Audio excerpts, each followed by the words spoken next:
Hello, welcome to the Feelings Pod. My name's Sabrina Amina. I'm a holistic health coach and an educator, and this is a podcast where I talk a little bit about feelings and share a mindfulness practice at the end of each episode. Today's topic is boredom. And ironically, I'm very excited about this topic because I really think there's magic in boredom. And I've set an intention to embrace boredom. So you may be wondering, or where did you get the idea to embrace boredom? Where did this come from? So in my classes with my students, I teach high school, and I like to start my classes with a daily mindfulness practice. And one of my students was like, so I give the invitation and I ask, are there any objections? I never want to I never want anyone to feel like pressured to practice, and I always want to give space for anyone to opt out who doesn't wish to practice. And I have one student who very much, just is not super into it, and that's totally fine. It's not everybody's thing. She said to me, I just get bored. And so that kind of sparked my inspiration. She inspired this podcast. And yeah, if you're listening, you know who you are. So boredom. Yeah, boredom is an interesting topic because generally, I think we live in a society that avoids boredom at all costs. And like boredom is this terrible thing that cannot be tolerated. And I think it's just because we're all overstimulated and we can't handle a bit of like unexpected downtime.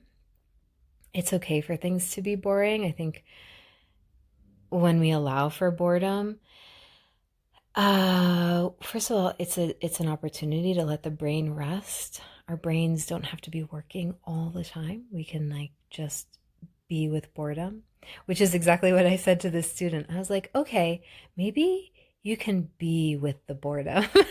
I'm not sure how that landed, but and here's what I mean by that is just getting curious about being bored and noticing your breath when you're bored, noticing the colors in the room when you're bored, noticing body sensation. Really create like any time you're bored, it's an opportunity to explore with mindful curiosity. And I love curiosity.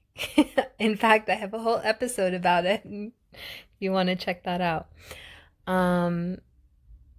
Yeah, so I've set an intention to create more boredom bubbles and like I notice I have this need to fill my time. And actually there's a lot of magic in the void. Like, not everything has to be filled. It's almost as if I have some free time or some downtime, I'm excited to schedule a meeting with a friend or getting a massage or I don't know, mani-pedi, like, or just grocery shopping or doing things on my to-do list. And I was curious about some of the research behind boredom, and so I did a quick Google search about like boredom and the brain. I think I don't remember what my exact search terms were, but I came across an article in Forbes about um, that really spoke to the idea of,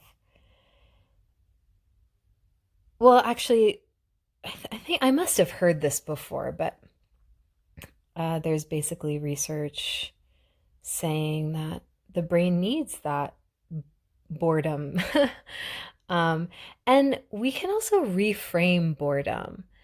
And I'm actually, I have a very busy, full life, and I think I don't get bored a lot because it's almost as if my life is too full.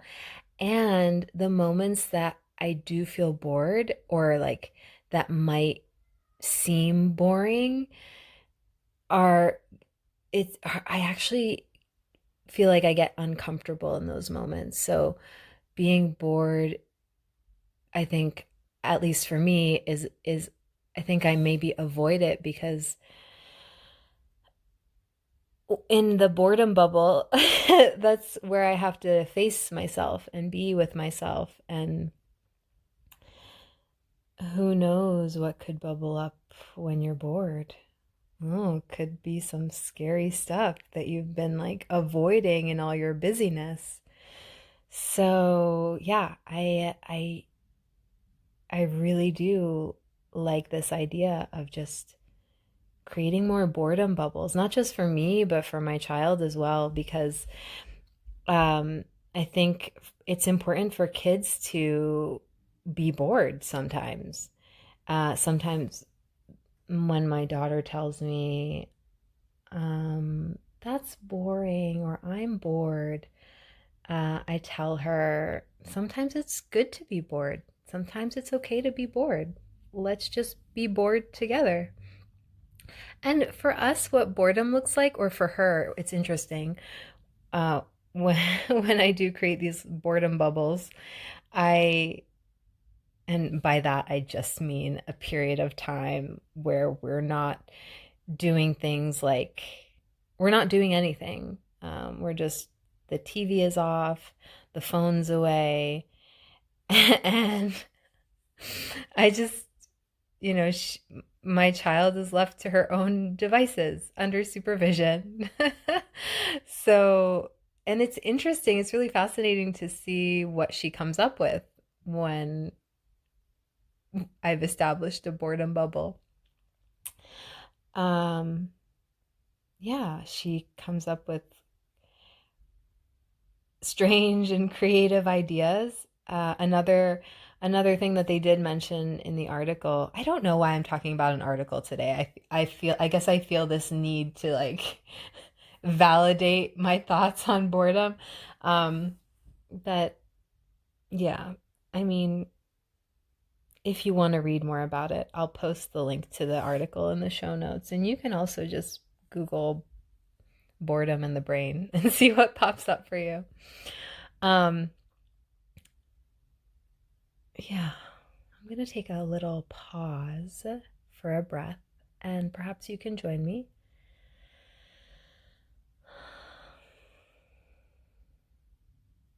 Sometimes I get really excited and then I want to talk a million miles an hour. And I'm so tickled that I'm so revved up about the topic of boredom. And I'm really going to I think I'm going to journal about it even. I'm really going to go for it this week and just like, I am going to be bored this week. And that's okay. I am going to underschedule. I work full time as an educator, so a lot of my time during the week is scheduled for me. But also, sometimes there are just boring, mundane tasks that we have to do. And that's also something that you can tune into with mindfulness. And just notice something like a moment of, you know, like kind of a moment of pause, I suppose, where there's really nothing of note going on, but there's always something to notice. There is always something to notice. There's always something to wonder about. And there's always an opportunity to just tune in and be with the breath and body. And you can do that anytime. The beautiful thing about mindfulness is like you can do it anytime, anywhere. It's totally free. You don't need anybody or anything to practice except for yourself. Yeah. So, my invitation for you this week is to notice your boredom bubbles. Notice if you're like, oh, can't handle the boredom, gotta pop this bubble. Or notice if you can tolerate like allowing for your boredom. And maybe in the midst of our busyness, we're not noticing the moments where we're bored and like, okay, I have to do something. Notice or remember that you don't have to be doing all the time. Oh, there was another really great part of this article. I really enjoyed reading it. Um, there's an Italian expression about more being. I wish I could remember what it was, but basically the idea was just allowing for the time to be rather than do. And I thought it was pretty interesting in the article. They talk about how in America we don't have any kind of expressions like that, and the closest translation they could come up with was killing time. And il dolce far niente. I'm not an Italian speaker, but I did my best, and it translates to the sweetness of doing nothing. Il dolce far niente. I love that. The sweetness of doing nothing. I mean, as opposed to killing time. Like, just do nothing. Be bored. Like, the sweetness of doing nothing. Can you find the sweetness in your boredom? Can you be intentional with that void and let go of doing so that you can be? I'm going to read a quote directly from the article, and from the paragraph where they talk about il dolce far niente. um, Doing nothing has been compared to the pauses integral to a beautiful piece of music. Without the absences of sound, the music would be just noise. Il dolce far niente provides the brain the breaks it needs to recharge so that it can be more productive. All right, so yes, putting the brakes on the brain is great. Recharging the brain is wonderful.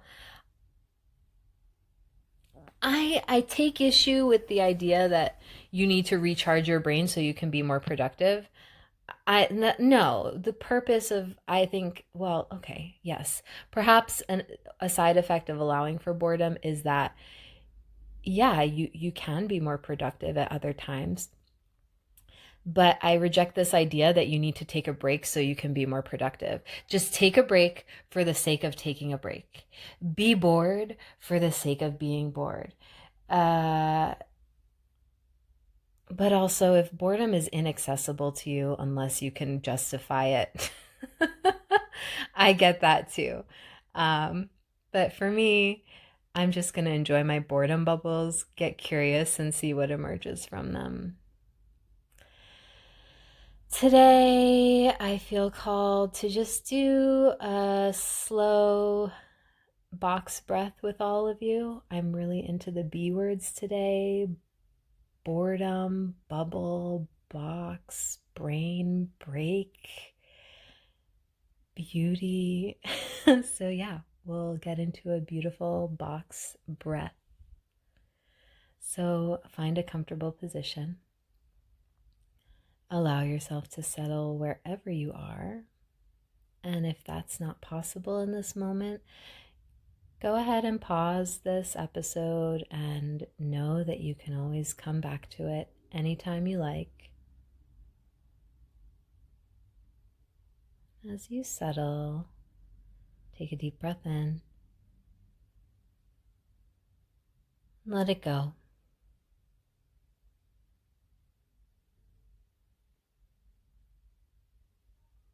Notice the pause between each inhale and each exhale. I invite you to really luxuriate in the pause. Take a deep breath in. Pause. And let it go. Pause. Take a deep breath in. Pause.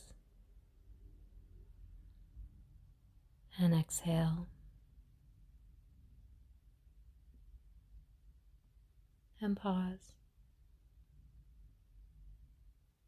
Take a deep breath in. And pause.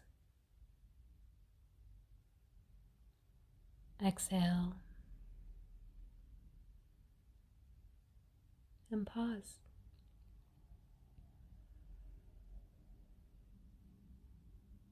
Notice how the body feels after just a couple of deep breaths, after a few purposeful pauses. Do you feel an urge to continue or to abandon the practice? And see if you're feeling a bit of that flight response. Feel into it a bit. See if you could sit with the discomfort of sitting still. Or perhaps sitting still is easeful for you. Notice what's present for you. And allow yourself to be with it. Take a deep breath in as you count to 4. Pause at the top of the breath. And take a deep breath out for a count of 4. Pause. Take a deep breath in.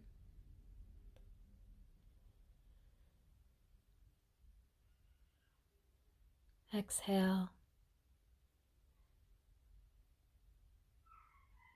And pause.